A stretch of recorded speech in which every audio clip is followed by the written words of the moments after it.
Ada keenya daganu markaatu nuurratti bana hoggatoo waaqa kadhannu.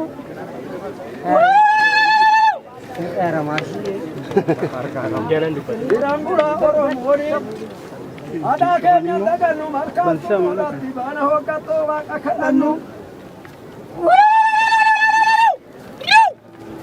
Birratti irreecha markaati. Ada keenya daganu qaddamii eebba mursiifna hoo irreecha qabannu. Acuuf bakkuun hoota keenya gadaadhaan hojjannu abbaan gadaa seera to'aa eenyuu namni nu falmu.